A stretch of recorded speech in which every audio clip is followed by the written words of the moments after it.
Morning, South Winds. It is so very good to be here with you today, to see all of you. Isn't it a wonderful day that the Lord has given us today? We are rejoicing and glad in Him as we've been able to come together, and it's an exciting day every day that we get together as God's people. But I am super excited today because of the opportunity we have right after this service to have our time of hanging out together, fellowshipping, eating, and most of all, baptizing. And I just want you to know, if you have any thoughts about like going home and not participating and not seeing, over 40 people have made commitments to get baptized today. 40 people, and there may be more, even more than that. And it's just gonna be a great and amazing day as we celebrate God's mercy and His salvation in our lives. Amen, amen.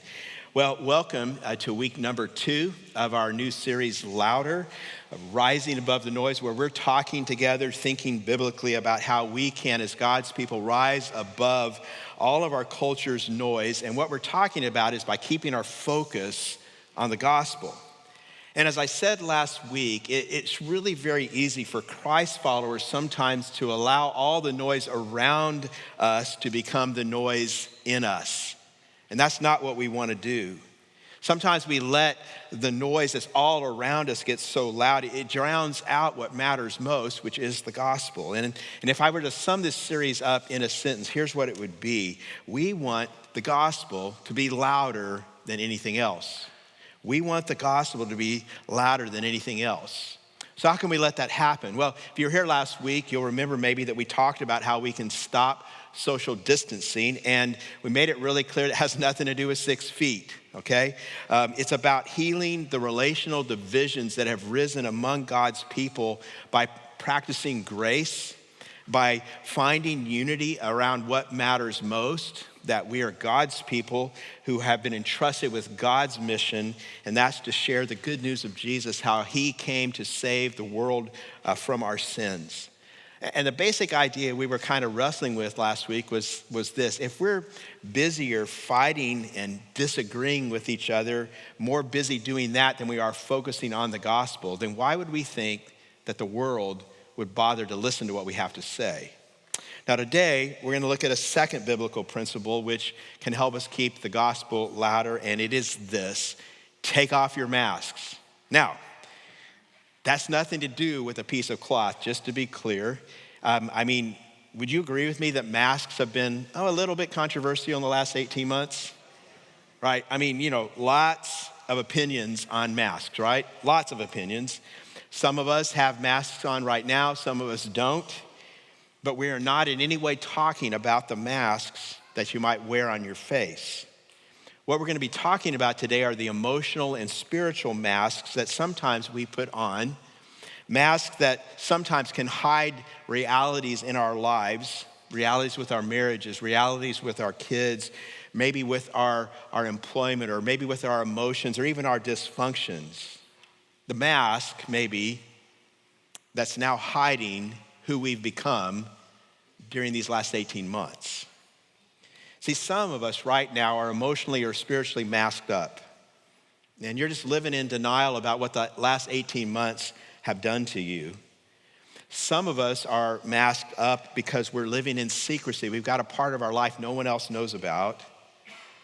Some of us are wearing masks because we're dealing with guilt and we're dealing with shame. And some of us actually think that these masks we've put on cover things up and no one else can see, and they take care of whatever it is we've done. But you know what the big problem with masks is? Masks never deal with what's behind the mask. They never do. In other words, masks don't solve anything. They don't make anything go away. So I just want to ask you this morning, what's behind your mask? Is it depression? Is it a broken marriage? Is it an addiction? Is it a child that's breaking your heart? Is it financial debt that just seems like it's swallowing you up? What is your mask? What's behind it? And we're going to explore this issue with 3 questions that I hope will help us unpack it. Here's the first question. If you're taking notes on the app or just with paper and pen, you can write this down. What happens when we put on masks? What happens when we put on masks? And we're going to get into this by doing a study of a story that really is one of the most famous mask-wearing attempts ever. It's about a man who isolated and who made himself vulnerable in many ways because he was, you might say, working from home, not going to the office. Sound familiar? He isolated, he stayed home, and he got himself caught in some places where he was making sinful choices, and he ended up wearing a mask. Here's how the story begins. I think you'll recognize it when we start to read it. It's 2 Samuel 11, beginning in verse 1. In the spring at the time when kings go off to war, David sent Joab out with the king's men and the whole Israelite army. They destroyed the Ammonites and besieged Rabbah, but David remained in Jerusalem. One evening, David got up from his bed and walked around on the roof of the palace. From the roof, he saw a woman bathing, and the woman was very beautiful. And David sent someone to find out about her. The man said, "She is Bathsheba, the daughter of Eliam and the wife of Uriah the Hittite." So what are we looking at here? Well, we have a king who's chosen to stay home, who's chosen to remain isolated during a time when he should have been leading. The author tells us it was spring. This was the season when kings led their armies out to war. It was the season for defending and for protecting the nation. And we don't know why David chose to stay home, but he put himself in a place of emotional and spiritual vulnerability. He wasn't doing his job. And in his isolation, he didn't have his usual relationships. He didn't have his normal structures and accountability that would have been part of his life. Now, in contrast maybe to us, David wasn't forced to work from home. It was his choice, but the results remained the same. Isolation, a lack of structure and or accountability, oftentimes makes us vulnerable. So whatever the particular causes were for David, what happened in his life led to this place where thoughts that he had and choices that he was interested in making were just kind of free to go places that they might not have gone otherwise.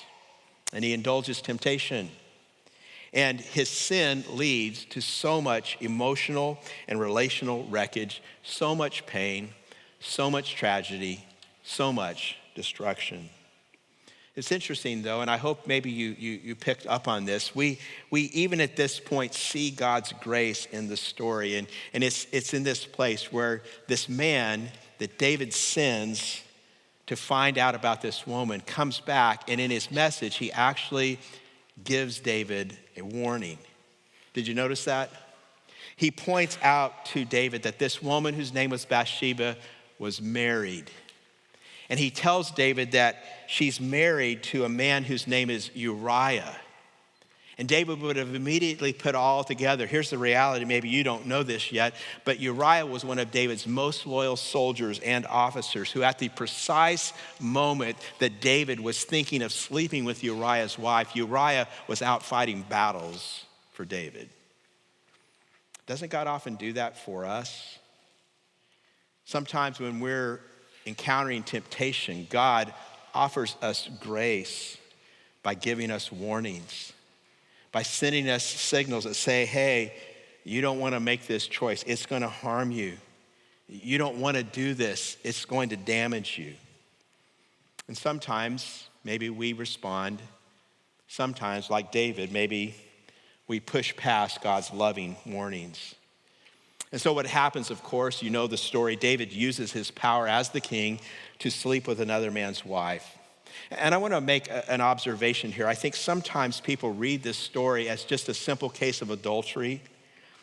Sometimes people want to think about, well, whether or not Bathsheba was kind of at fault because, she shouldn't have been outside taking a bath. And I just want to tell you, if that's where you're going with this, if that's what you're thinking, you're mistaken. Because of David's role as king, and because of Bathsheba's place as the king's subject, what this happens here is nothing more than really a kind of sexual assault. It was horrific. It was egregious sin. After it's done, David sends her home. But of course, there are consequences. She soon discovers that she's pregnant. And like we typically do when we wear a mask, David tries to cover up his sin. He brings Uriah home from the battlefield on leave, hoping that Uriah would go to his home and sleep with his wife and then would assume the baby was his. But Uriah, this soldier, was too loyal, too honorable to sleep with his wife while all the other soldiers were out fighting. And so the next night, David tried again, and this time he got him drunk and thought maybe if I can get him drunk enough, it'll break his inhibitions down and it'll just go home. But even drunk, Uriah was a better, more honorable man than David. And so the next day, David thinks he has no other choice. He sends Uriah back to the army and he arranges for him to be stationed at the very front of the battle lines where his death would be certain. In verse 15, 2 Samuel 11, David very coldly says this in his message: "Put Uriah in the front line where the fighting is fiercest. Then withdraw from him so he will be struck down and die." In other words, David compounds his sexual sin by arranging for Uriah's murder. And like many of us who engage in cover-up, when David has his plan come together, he thinks he's solved his problem. But if you go to the end of chapter 11, verses 26 and 27, it says this: "When Uriah's wife heard that her husband was dead, she mourned for him. After the time of mourning was over, David had her brought to his house, and she became his wife and bore him a son." So, what happened during your lockdown, during your COVID these last 18 months? That's David's right there. David sinned greatly. David started a life of mask wearing. Here's the second question to help us unpack this issue, and it's: what does God want to do with our masks? What does God want to do with our masks? The last part of 2 Samuel 11, verse 27, has these ominous words: "But the thing David had done displeased the Lord." What we're going to find out in chapter 12, which takes place about a year later, is that God is going to send a prophet whose name is Nathan, and he's going to confront David. And what happens is that Nathan tells David a story about a lamb. Because David was a shepherd as a boy, Nathan knew this could get past his defenses and potentially open him up to hear and see what he had done. Beginning in verse 1 again, let's read this story. "The Lord sent Nathan to David, and when he came to him, he said, 'There were two men in a certain town, one rich and the other poor. The rich man had a very large number of sheep and cattle, but the poor man had nothing except one little ewe lamb he had bought. He raised it, and it grew up with him and his children. It shared his food, drank from his cup, and even slept in his arms. It was like a daughter to him. Now a traveler came to the rich man, but the rich man refrained from taking one of his own sheep or cattle to prepare a meal for the traveler who had come to him. Instead, he took the ewe lamb that belonged to the poor man and prepared it for the one who had come to him. David burned with anger against the man and said to Nathan, 'As surely as the Lord lives, the man who did this must die.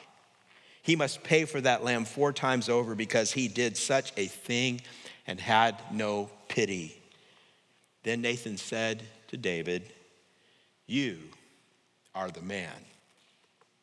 And see, what's happening here is that God did what God always does at some point with our masks. God takes the mask off.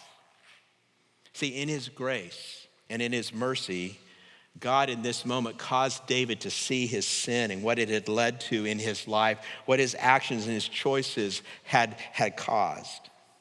So what was the result?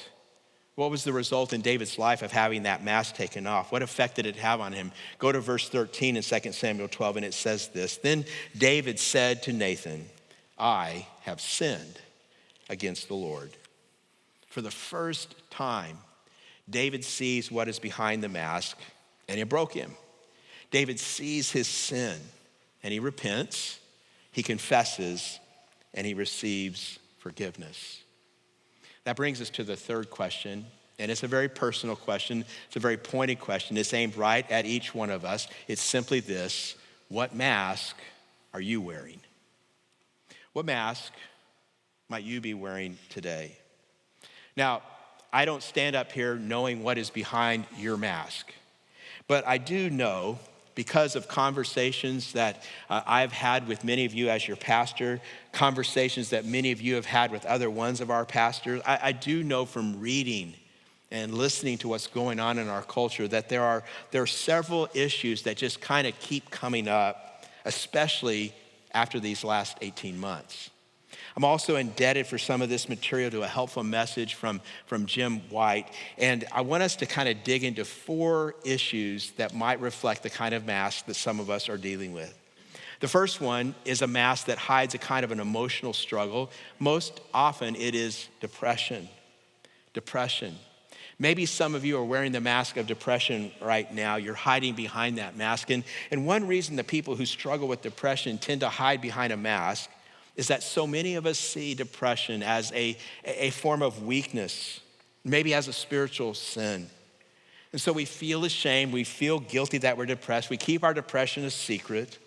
And what I want you to hear from me today as I start on this is this very, very clearly. You need to take that mask off. There is no reason for you to wear a mask about this. There is no reason for you to be ashamed. You don't need to feel guilty if you wrestle with depression. See, in most all cases, clinical depression is a mood disorder that's rooted in the brain's failure to regulate chemicals that control our moods.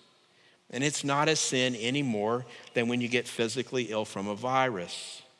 See, we don't really know in many regards what it is when you put it all together that causes the brain to fail to process chemicals in a way that leads to normal or typical emotions. It's a very, very complex issue. But one thing we do know is that emotional trauma, ongoing stress, lengthy periods of difficulties, kind of, sort of like what we've all been going through the last 18 months, can trigger, can lead to, can cause kinds of depression. We should not be surprised that more people after 18 months of what we've experienced are dealing with this. And it's unfortunate that so many people who really don't understand the underlying issues tend to make depression always a spiritual issue when many times it's simply a medical issue. And so I just want to say to you, if you wrestle with this, if you're struggling here, do not please keep a mask of shame on. One of the things that we like to do at Southwinds is try to find ways to provide for people that are struggling. And we have care groups like Living Grace that are specifically designed to help you work through mental health issues like depression or like anxiety. So don't be ashamed. Take your mask off. Don't be afraid to tell a friend that you're on antidepressants. This should not be an issue any more than if you were taking insulin as a diabetic. You're treating a problem that happens frequently in this broken world. We do not need to be ashamed. We can take the mask off. Second kind of mask that many have been wearing these last 18 months relates to addiction. Now, we could talk about many types of dependencies, but here we're looking at the addictions that dominate and destroy our lives. Maybe it's prescription medications. Maybe it's pornography. Maybe it's alcohol or food or gambling. Maybe it's video games. There are all kinds of different dependencies and addictions that we can develop in our lives. The dictionary defines addiction in this way. It's a compulsive, chronic, physiological or psychological need for a habit-forming substance, behavior, or activity having a harmful physical, psychological, or social effect. And so often, when we struggle with addiction, we go to incredible lengths to keep our addictions behind a mask. I read one story about this kind of mask wearing in a book that's called The Ragamuffin Gospel. Some of you may have read it. It's by an author named Brennan Manning, and he tells in this book the story about when he was a patient at an alcohol rehabilitation center in Minnesota. He was one day in a group session with 25 men, all of whom wrestled with various kinds of chemical dependency. The group was being led by a seasoned counselor and therapist named Sean Murphy O'Connor. And as part of this treatment, being in this rehab center, every man there had signed legal affidavits that gave up privacy, that committed them to complete transparency. At one point, Sean Murphy O'Connor told a patient whose name was Max that it was going to be his turn to sit on the hot seat, as they called it. And this was a chair that was in the middle of this large circle. And so Max sat down. Max was this wealthy businessman. He was married. He had 5 kids. He was a nominal Christian.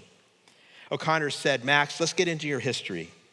Tell us, how much have you been drinking per day?" And Max said, "Oh, that's easy. I have 2 Bloody Marys before lunch, 2 martinis before the office closes at 5. Then I have 2 martinis before dinner and 2 more before going to bed." So a total of 8 drinks a day, Max? Max said, "Absolutely right. Not a drop more, not a drop less." Another group member said, "You ever hide a bottle somewhere in the house?" Max said, "Don't be ridiculous. I don't have to hide anything. It's all out in the open." "Well, how many bottles do you have in the house, Max?" Max said, "Well, I don't really know the actual count. Offhand, I would say maybe like 2 cases of Smirnoff vodka, a case of Beefeater gin, a few bottles of bourbon and scotch, and a few other liquors." The interrogation went on for another 20 minutes. Max fudged, Max hedged, Max minimized and rationalized and justified his drinking patterns. And finally, trapped by this relentless cross-examination, he admitted that he secretly kept a bottle of vodka in the nightstand, a bottle of gin in his suitcase, for travel purposes, another in his bathroom cabinet for medicinal purposes, and 3 more at the office for drinks throughout the day. Then O'Connor said, "Give me a phone." And a telephone was brought, and he dialed a number in Max's hometown. He put the call on speakerphone so everyone there could hear. When the person answered, O'Connor said, "Is this Hank Shea?" The guy at the other end said, "Yeah, who's this?" He said, "My name's Sean Murphy O'Connor. I'm a therapist at an alcohol and drug rehab center in Minnesota. Do you remember a customer named Max? With his family's permission, I am researching his drinking history, and we know that you tend bar in this tavern every afternoon, so I'm wondering if you could tell me approximately how much Max drinks every day." Shea said, "Oh, he drops a wad here every afternoon. Max has his standard 6 martinis." Max jumped up and started swearing at everyone in the room. They hung up the phone, and then another person asked Max, "Max, have you ever been unkind to one of your children?" Max began to boast about what a great dad he was. And then someone asked again, "Max, have you ever been unkind to one of your children?" He said, "Well, I was a little thoughtless with my 9-year-old daughter last Christmas Eve. I don't really remember what happened. I just kind of get this heavy feeling whenever I think about it." Then O'Connor dialed another number. This time, Max's wife picked up the phone, and he said, "Sean Murphy O'Connor calling, ma'am. We are in the middle of a group therapy session, and your husband just told us that he was thoughtless to your daughter last Christmas Eve. Could you give us the details, please?" Then a soft voice filled the room. "Yes, I can tell you the whole thing. Our daughter Debbie wanted a pair of shoes for her Christmas present, and on the afternoon of December 24, my husband drove her downtown, gave her a bunch of money, told her to buy the best shoes in the store, so she did. When she climbed back into the car, she kissed him on the cheek and told him he was the best daddy in the whole world. And so Max decided to celebrate on the way home. He stopped at the Cork and Bottle. That's a bar a few miles from our house. He told Debbie he would be right out. It was a clear and extremely cold day, about 12 degrees above zero. So Max left the motor running and locked both doors from the outside so no one could get in. It was a little after 2 in the afternoon. Then she grew quiet, and they could all hear her crying. But she went on. My husband lost track of time and purpose and everything else. He came out of the bar at midnight. The motor had stopped running. The car windows were frozen shut. Debbie was badly frostbitten in both ears and on her fingers. When we got her to the hospital, the doctors had to operate. They amputated the thumb and forefinger of her right hand, and she will be deaf for the rest of her life. At that, Manning says, Max fell to the floor and began to sob hysterically. O'Connor got up and turned to the rest of the men and said, let's go. Then 24 recovering alcoholics and addicts climbed the stairs out of the room, leaving Max on the floor, his sobs turning into shrieks. But after that event, he went through the most striking personality change. He got honest and he became more open. He became more sincere, actually more vulnerable than any other man in the group. The night before Max completed treatment to move on to the next step, one of the men in treatment with him passed by his room and he saw that Max had been crying and he looked up. Max wiped tears away from his face and said, I just prayed for the first time in my life. The mask had come off. There's a third thing that's behind a lot of mask wearing. Let's call it crisis mode living. Maybe over the last 18 months, you've gone through a crisis of some kind, and maybe the reality is you've just been trying to face it all by yourself. Maybe it was job loss. Maybe it was a medical issue. Maybe it was family related, like either maybe with a spouse or maybe one of your kids. Maybe it was abuse, emotional, maybe physical. Maybe you're just finding yourself right now at the very end of your rope and you don't know what to do. Well, I want to tell you, your mask needs to come off. How, you say? Well, quite simply, you need to allow others in. You need to let someone love you. You have to open up. You need community. In our terms here at Southwinds, you need a life group. You need people in your life. You need to be able to take off your mask and say to some other flesh and blood people, my name is Emily, and I have breast cancer, and I'm scared to death. You need to be able to say, my name is Tom, and I lost my job, and I don't know how I'm going to take care of my family. My name is Dan, and I have a daughter addicted to drugs, and my heart is breaking for her, and I have no energy. I'm emotionally and spiritually exhausted. If you've been at Southwinds very long, you probably know that we have a saying around here, no perfect people allowed. In case you were wondering, that's how you got in. Because we don't allow perfect people. But part of what that saying means is you don't have to wear a mask. You don't need to wear a mask. See, a church family is designed to be a place where we can take off our mask and we can walk through our problems together, where we can weep and we can rejoice together, where we can be brothers and sisters and fathers and mothers to one another. And I'll be honest with you, as a church, sometimes we make some mistakes. We don't always get it right. But many times, by God's grace, we do. Many times, people, when they open up, they are received with grace and they find help and it changes everything.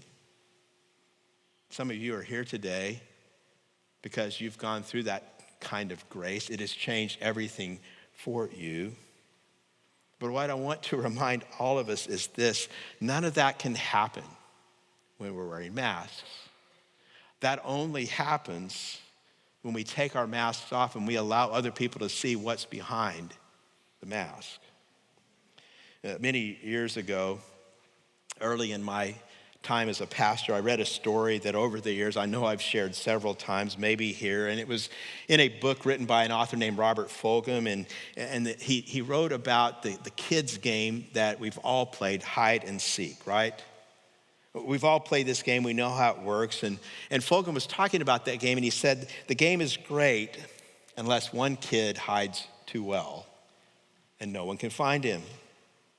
He said, when that happens, usually the other kids give up, and finally the kid who hid too well came out, and that kid's mad because they quit looking for him, and the other kids are mad because he hid too well. He said, you have to be able to be found to play the game. He then writes in his book about a man who discovered he had terminal cancer. This man was a medical doctor, and he did not want to make his family or friends suffer through the illness with them. And so he kept his secret, and he eventually died. And everybody said how brave that he was to bear his suffering in silence and not tell anyone. Everybody said that, except his family. And his family was so angry that he did not feel like he needed them or that he could trust them with his pain and support him in his pain. They were incredibly hurt because he never said goodbye to them and he never allowed them to say goodbye to him. Fulghum writes, this man hid too well. After 18 months that we've been through, maybe for you it's years, maybe for some of us like it's a lifetime, I just want to ask a question. Is it time for you to stop hiding and let yourself be found? There's one more thing I think that leads many of us to wear masks, and this is a real simple one. It's our sin. Just sin. Just sin. We're like David. And an interesting thing to think about, for some of us, it actually might be easier if it was depression, or if it was addiction, or if it's a crisis. It would be easier for us to open up if it was, but because it's just the sin that we have chosen to live in, the last thing we want to do is take off our mask and reveal what has happened in our lives, open ourselves up to others. Can I tell you something as your pastor? There are only two ways that this plays out. And the first is what happened with David, and it's this: God takes your mask off. And God is so good and so faithful to often do that. And the time will come one day when he will. Whether it happens in this life or whether it happens in the life to come, one day, for sure, without doubt, there will be an accounting. There will be a reckoning for our sin. And I want to tell you something today. Maybe you've never thought about it before, but the one thing you do not want to do is leave your mask on your entire life and then die, which, by the way, in case you're confused about this, you will do one day. The statistics, they keep hovering right up around 100%. 1 out of 1 people dies. Last time I checked, it's always that way. The last thing you want to do is hide and hide until you die. And then you stand in the presence of a holy God. And that's when your mask comes off. You do not want to do that, friends. You do not want to do that. It will be too late at that point, too late. But there is a second way this can play out, and that is simply this: you take the mask off now yourself. Take it off. And then when you do what David did, because the truth is, when you get to the end of the story, David did one thing right. It took him a long time to get there, but he finally did it right. When his mask came off, he did not lie. He did not resist. He did not defend. He did not deflect or rationalize. He didn't run away. He just fell to his knees, and he was a wreck, but he owned his sin. Psalm 32 is one of the places in the scripture where we find David's response to what he had done. And I want to read the first 5 verses of this psalm. And if you want to deal with the mask of sin in your life, I'm just telling you, this is a wonderful place to go. David says, "Blessed is the one whose transgressions are forgiven, whose sins are covered. Blessed is the one whose sin the Lord does not count against him, and in whose spirit is no deceit. When I kept silent, my bones wasted away through my groaning all day long. For day and night your hand was heavy on me. My strength was sapped as in the heat of summer. Then I acknowledged my sin to you and did not cover up my iniquity. I said, I will confess my transgressions to the Lord, and you forgave the guilt of my sin." Now, there's so much in those 5 verses, but I just want to point this out. What you see here is David getting brutally honest about his sin. It's David seeing his sin for what it was. And I want to point out a couple things. Maybe you can explore this more in depth in your life group this week. Notice that he uses several words to describe his sin. He doesn't just use one word. He uses several: transgressions, sin, iniquity. He's looking at different shade. Each of those words in Hebrew has a different shade of meaning, and David is just exploring and being honest about what his sin means in all of its fullness. Then in verse 5, maybe you notice this, 4 times he uses the word my. He takes full responsibility for his sin. And I just want to tell some of you, maybe you need to hear this today. The problem for some of us is when we get to dealing with our sin, it's always it's always you. It's never me, it's never my. We're always blaming, we're always deflecting, we're always putting it off on someone else. And when we do that, what we're really doing is we're keeping the mask on. Take the mask off. Own our sin is what we need to do. And that is exactly what David does. He owns his sin. I want you to notice this as well.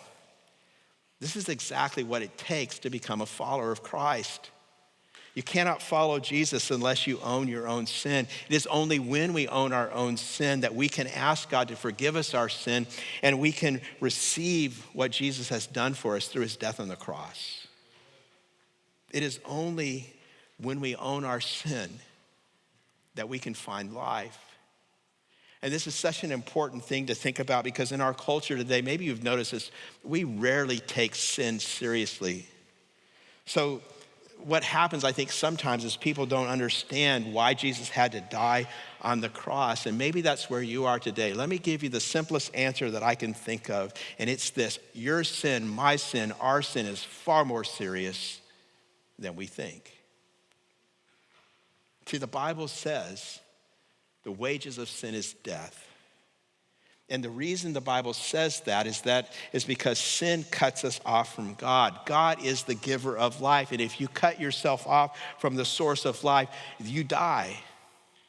The wages of sin is death. And I think we most of us understand intuitively that the greater the status of some person that we might offend in our society, the greater the offense, the greater the consequences. Think about this. God is infinite. Therefore, all sin deserves infinite punishment. It deserves death. The Bible tells us that God is holy and God is just. And the truth is, God cannot respond to sin in any other way and still be God. And I think deep down, when we stop to think about it, we know that and we want that. We want God to be a just God. But he's also a God full of love. He's a God of mercy, a God of grace, a God of patience. And when justice meets love, you drive a nail into your own hands. You step in, you take the penalty, you pay the price. And that's what God, our holy, loving Father, has done for us through the person of Jesus, his Son. As author Frederick Buechner once put it, like a father saying about his sick child, "I would do anything to make you well," God finally calls his own bluff and does it. God said he would do anything to make you well, and he did. He did. So before you find yourself thinking confessing your sin before a holy God is too awkward to imagine, too frightening to envision, too humiliating to consider, remember this, never forget this. Jesus died so you would feel free to do that. Jesus died so that you would be met with nothing but love and forgiveness. Jesus died so that you would have all the second chances you need.